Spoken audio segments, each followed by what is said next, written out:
And over to the winds of change in Sri Lanka, Anura Kumara Dissanayake was sworn in as the new president of the island nation after an unprecedented runoff victory in presidential elections. Dissanayake vowed to bring clean politics and also revive his country's economy in his inauguration speech.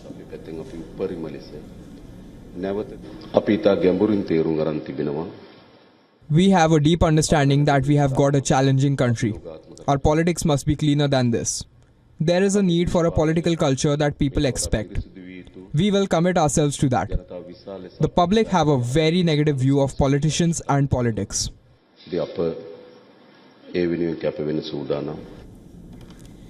This as Prime Minister Dinesh Gunawardena resigned and the cabinet was dissolved. His resignation may open the way for Dissanayake to call for a fresh parliamentary elections.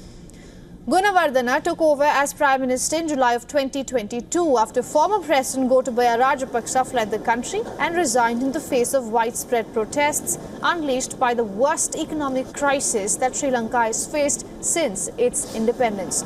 Sunday's election result meant that Dissanayake will replace incumbent Ranil Wickremesinghe, who had been appointed by the parliament to serve out Rajapaksa's remaining term. Mr. President, here with much love and deepest affection, I entrust to you the beloved child of Sri Lanka, whom we both love dearly. The race was down to two candidates, Dissanayake and Sajith Premadasa. Since neither cleared the 50% vote share mark, election officials proceeded to count preferential votes for the first time in Sri Lanka's history. As the day drew to a close, the people's mandate became increasingly clear and Dissanayake was declared the winner.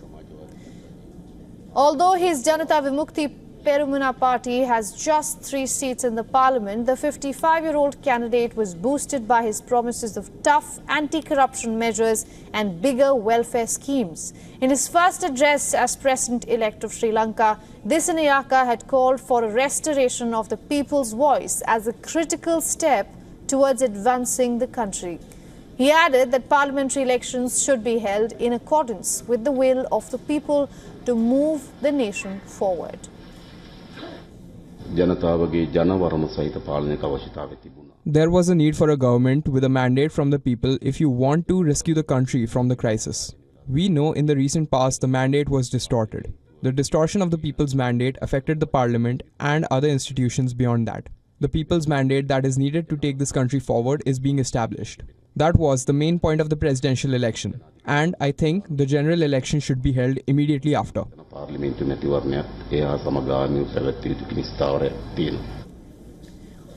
Indian Prime Minister Narendra Modi was one of the first to congratulate Dissanayake on his victory. Dissanayake replied saying, and I'm quoting, "Together we can work towards enhancing cooperation for the benefit of our people and the entire region."